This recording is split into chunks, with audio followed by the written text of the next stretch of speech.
gal. Welcome to Book World, The Great Escape. I'm author CJ Peterson, and my co-host over here is author Michael Scott Clifton. Today, we have author Beem Weeks joining us today. But before we get there, Mike, how was your weekend? It's been a wet one, but it's been a great week. Last Friday, our son Brett graduated from the Southwest Graduate Banking School, Awesome. SWASB, on the SMU campus in the President Bush Institute. And he worked for First Financial. He started out as a teller and worked his way up to a senior vice president.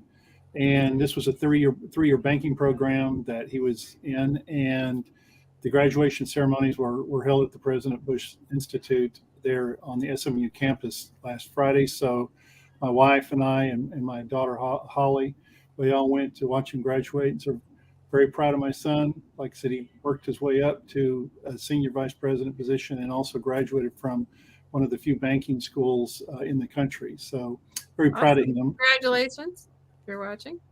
And next week, Melanie and I will be, it's not really our first Comic-Con, but I'm going to count it as one because the first one that we went to was way back 2 weeks after Christmas in January.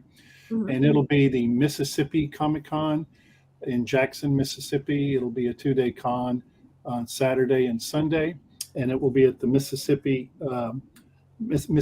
Mart Complex. And it'll be our first time to be there, but I've met a lot of vendors at other Comic-Cons, and they say it's great. And so we're looking forward to that. Julie Brock says hi. Hi, Julie. This weekend for us, we went to Fan Expo Dallas. It was my birthday celebration weekend, and I had one goal in mind, and that was to get the autograph of Joseph Quinn. For anybody who has been following Fan Expo Dallas, there's been a lot that has been said. Let's put it that way. Feel free to check out the Magic Making Mischief podcast from this morning at 11 to find out how I reviewed it and what we had to say and what some of those who were there as well also chimed in via YouTube. Check out what they had to say. We all think it was bad. It was rough. But would I do it again? Absolutely. It was super crowded and the air conditioner had broken. So by the time it hit like 2:00, people were getting kind of testy.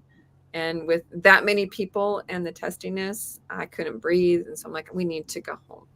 So we went home super early. But on the way home, those lovely storms that you've been talking about, yeah, we were literally just slightly in front of one of them. Like it looked like some were like funnel clouds that didn't quite drop, but they were there. They were starting.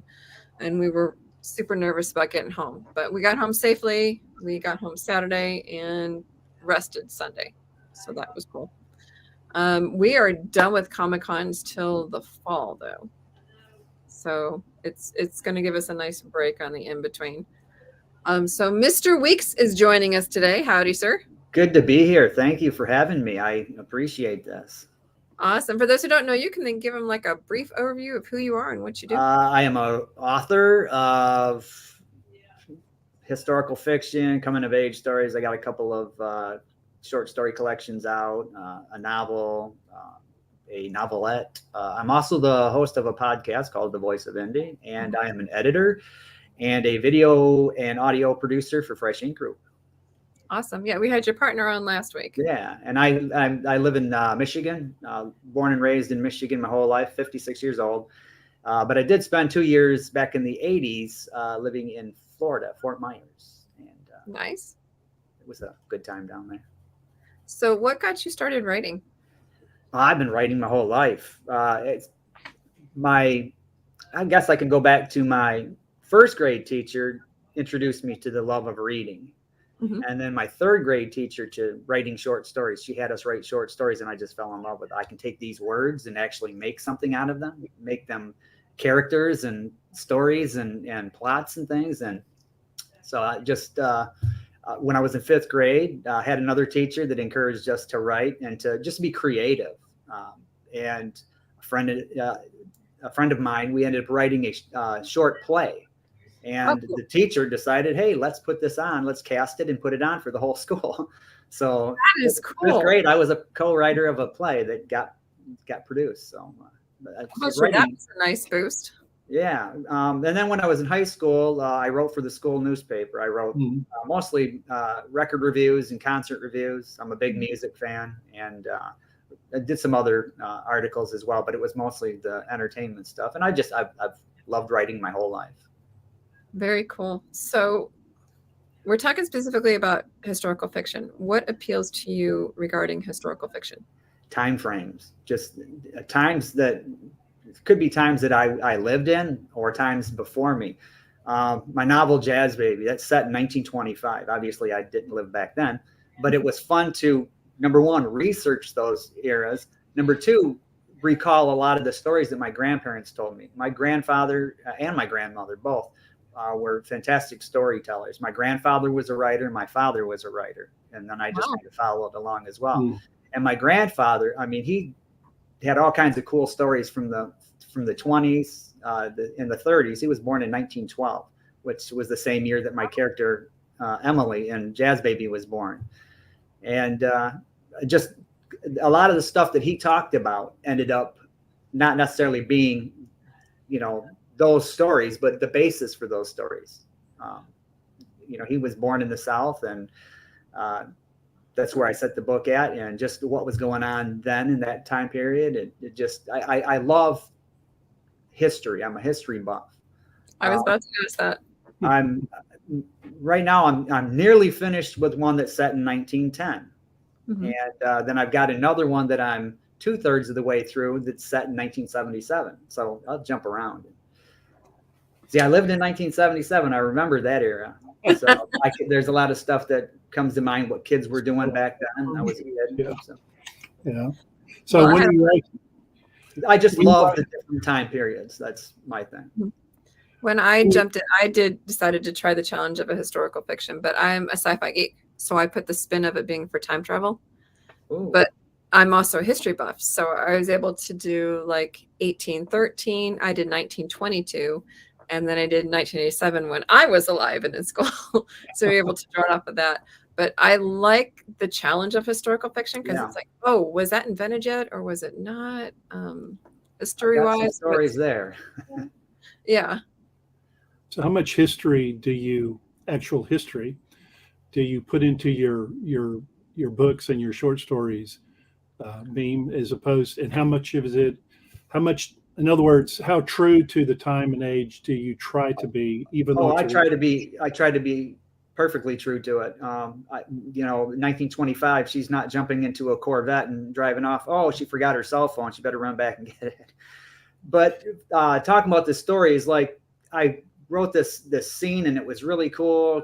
The character's going into New Orleans. She's going to sing jazz at this speakeasy for the first time. And she's got the radio on in the car. It's 1925 and she's singing along to all these songs. And it was written to where she knows all of these songs, all of them. And she sings them better than some of these people on the radio. Then I'm watching this show maybe a week after writing that scene. And I'm watching this show on the History Channel, and they're talking about car radios. Didn't come along until about 1929, and they didn't become standard until about the mid 1930s because they were so expensive. Those first ones, they were more expensive than the cars themselves. So I went back and had to rewrite that scene, got rid of the radio, but it made me use some dialogue, and we got deeper into what makes this girl tick, and the guy that's driving her across the bridge into New Orleans. What's going on with him, and it turned out for the better. But yeah, accurate. I want to be accurate. I don't want somebody to say, I read your story, because shortly after I had finished Jazz Baby, I was reading a book from a Texas writer, and I'm forgetting what his name is, but he had a big time contract with one of the big publishing houses, and he wrote a story set in 1922, and these characters were always driving around Texas listening to the radio, and I was like, I knew better by then. You got that wrong. Yeah, it's interesting you mentioned. It's interesting you mentioned that one of the Northeast Texas Writers Spring Conference, which CJ has presented at a couple of different times. We've had someone who actually is hired by writers and authors who write historical fiction from romance to to thrillers. And basically, he reads their manuscript and he goes through and says, well, this wasn't accurate, this wasn't, as you were saying, like, for example, radio, when radios weren't invented yet. And he used as a prop a book cover for one of those bodice buster romances. In the back was a castle, and the character, of course, bare chested naturally, but had a saber or something, a weapon, and the weapon wasn't period correct to the time of the story. Nor were the clothes that what little they were wearing were period correct. So that's why I was just curious, just how close to the bone do you play it with historical fiction? Oh yeah, I try to be as accurate as possible. I do a lot of research, get online and all that. Plus, I have the stack of magazines from like the 19-teens and 1920s that I got at a garage sale. And and a lot of them have the clothing ads and things like that in it. So I know what, they wore back then. And I try to go by that. It's not easy. Like for the 1813, my character's coming from 2026. We didn't have bobby pins back then. So it's like you had to figure out, and then the 1922s, I had to make sure, okay, were the Gideon Bibles in the hotels at that point? Yes, they had actually just started, putting them there. And so it's like trying to make sure that things that we take for granted every day now, it's like, when did they actually start? Yeah. People joke that Betty White was older than sliced bread. Technically, she was. It's like, yeah. When did that stuff actually start to happen that we considered as normal everyday things? It's like, when did they actually start, and was it at the time that you're writing or not? Yeah. Well, being a history buff really helps because I've watched a lot of the History Channel. I've read a lot of historical, magazine articles and things like that I tend to remember. I absorb a lot of that stuff. And if I'm not sure, Google. Exactly. There you go. G. Greenwell says Beem's research even includes how they spoke there, and then diction, sayings, etc., which makes the dialogue ring very true. And that is something, you got to watch out for too, is what was the slang. Yeah. My grandmother was born in Mississippi, and then she moved to Arkansas where my grandfather lived, and they got married. And my grandmother's dialect, just the things that she would say was straight out of Mississippi. So in reading Jazz Baby, when you're listening to some of the things that Emily says, some of the slang, that's my grandmother. Very cool. Well, and it's hard unless you know somebody there. Sometimes you can look up, like sometimes I would look up like the slang terms and be like, oh, that's a good one. So how much, you mentioned before that you were a Christian, how much of that flows over into your stories? In some of the short stories, there's a lot of the good versus evil, or the lesson learned kind of tale. And much of my writing, though, it's secular writing. I'm just writing to tell stories. Maybe someday I'll write a short story collection that's all Christian based. I've actually thought about that. That's cool. But most of my writing is it's secular. So, Beem, we ask this of every author. Are you a planner or are you a pantser when it comes to your? Oh, I'm a planner. I'm like Mr. G's last week spoke about. I'm not as deeply ingrained into it as some people are, but I have to know where the beginning and the end and how I'm going to get there, and I have to drop those. I call them the breadcrumbs, or things like that, the Easter eggs or whatever. I need to drop certain things in there to hearken to what's going to happen here, and it works for me. And like there's times where if I'm getting to a point in the story that, all right, well, if this happened instead of that, it would actually be better. And I can go back to chapter 4 and plant something there because I got all the little notes sitting there, and I can just drop it in and it fits. I think some genres, don't you think, CJ, lend themselves more to being planter versus pantser? And I would think historical fiction would be a good example of that. Yeah, I am a poster child for pantsers. Flat out will own that every day. I literally write the story and don't know where it's going. But when it comes to something like historical fiction, that was part of the challenge for me, because I am such a pantser. because I knew the dates that I needed to hit, or a pretty good reason for the dates that I wanted to hit. So I did have to do specific research for those, and then I just hit the story flow from there. But you do have to have, like, knew that it needed to go to 1813, 1922, and 1987. I just needed to know why. What was it that was going on in those particular time periods that I wanted. Why was that important to me to hit those dates?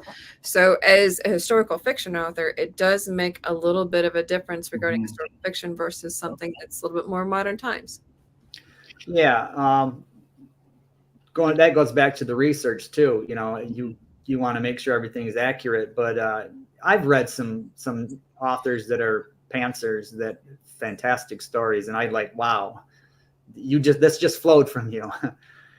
So I mean, Stephen King's somewhat of a pantser as well. I mean, he's got he's got a rough outline of what he wants to do, but that's what he just says. He sits down and starts writing, and the story just flows.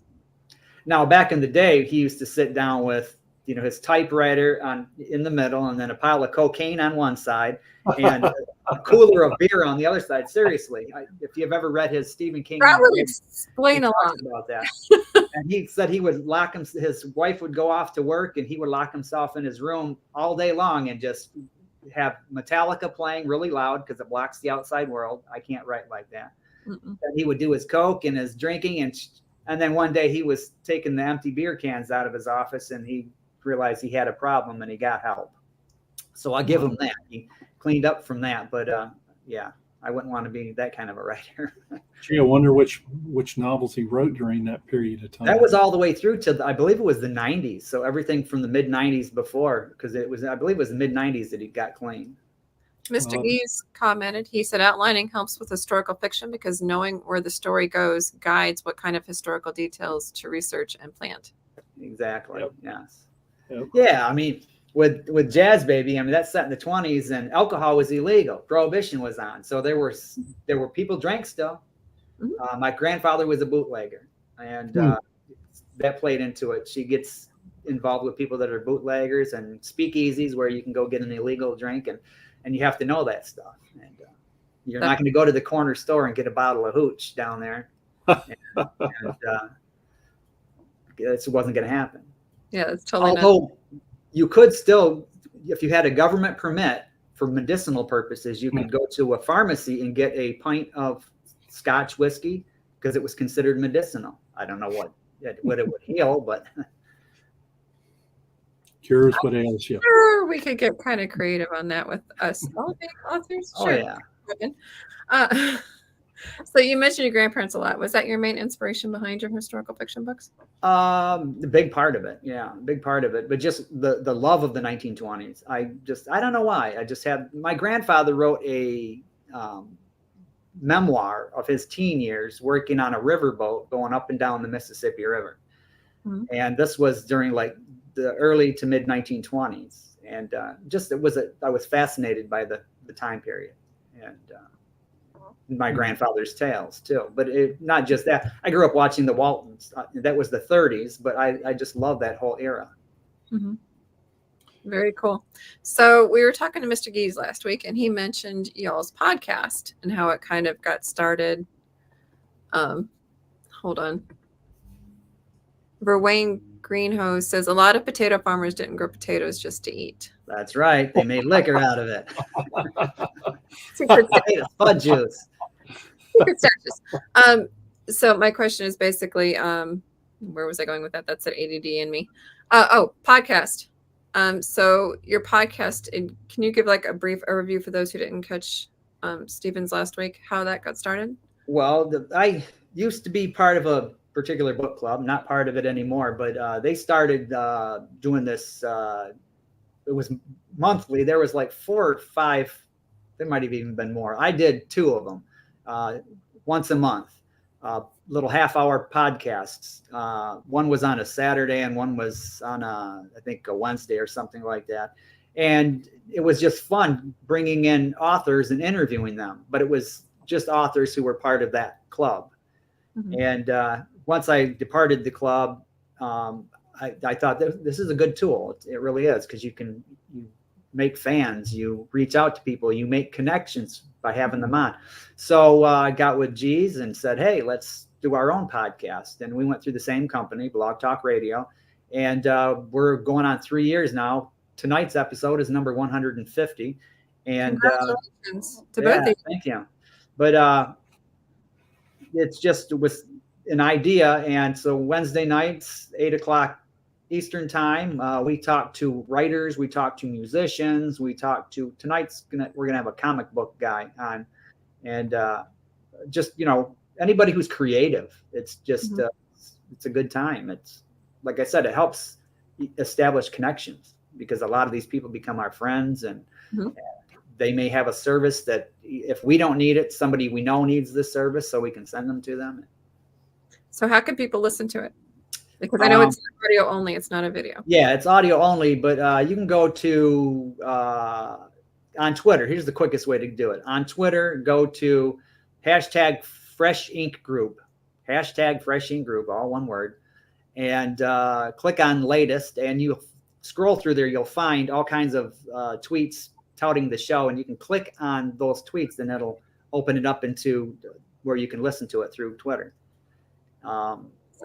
Yeah. So, and then we got a newsletter, and the link is always in the newsletter. But for those who don't get the newsletter, Twitter.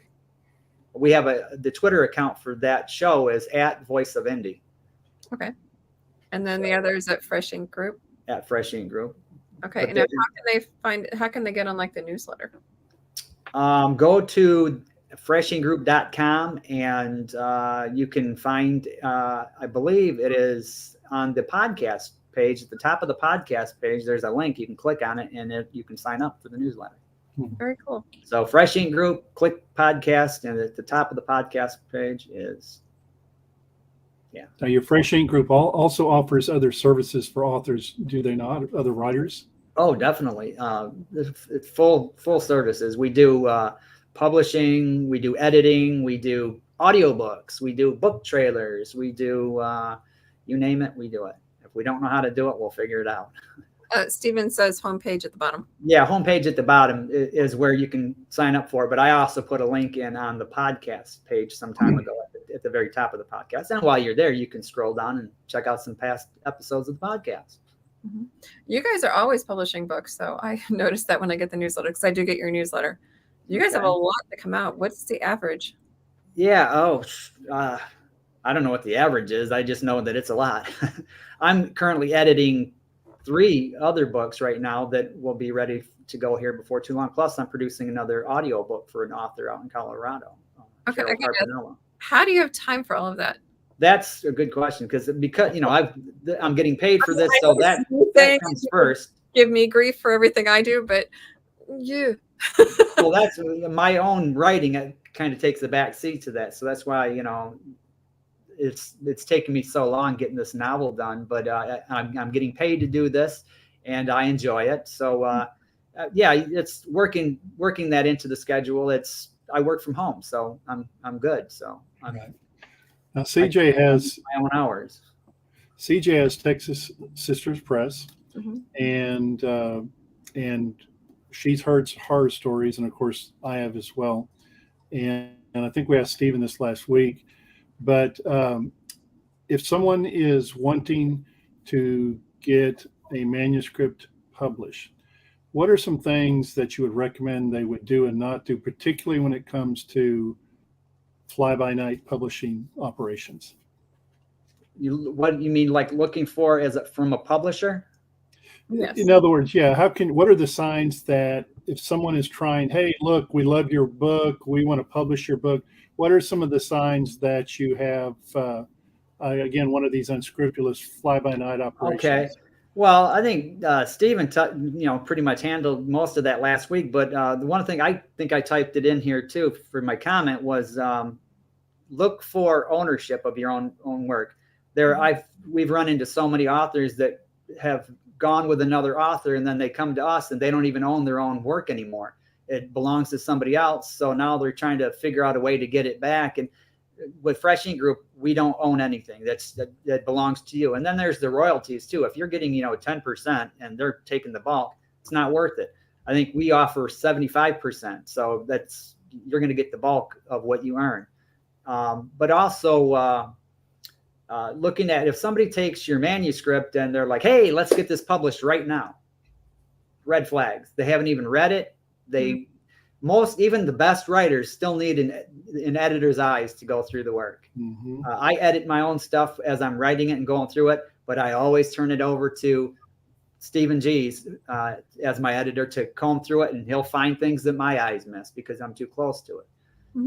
You want to make sure you're putting your best work out there. And if somebody's ready to take your stuff and you're a new author and you're not sure if this is your look, we got some really good writers that come to us, but there's always something in there that needs fixing. Always. I've never seen I've seen some near perfect manuscripts, but I've never seen a perfect manuscript.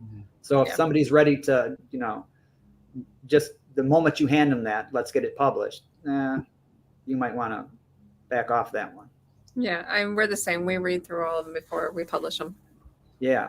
I mean, it may not be ready. And I mean, there's all kinds of things that you're looking for, you started this chapter past tense and now suddenly the character's talking in the present tense. That happens a lot. Or the head hopping for point of view. Well, who's telling the story here? This one chapter, it's like, although there's some best-selling authors that do that quite a bit. Yeah. I do head hop, but you know who's talking and who's not. Well, yeah, that's, I mean, yeah, it depends on how it's done. But yeah, you have to make sure that, do you have rights? When that one publishing company, were you one of those authors, Mike? Well, yes, that's a long story. Yeah, it was back when traditional publishing companies still existed, and got a 25-30% royalty, did most of the promotional work myself.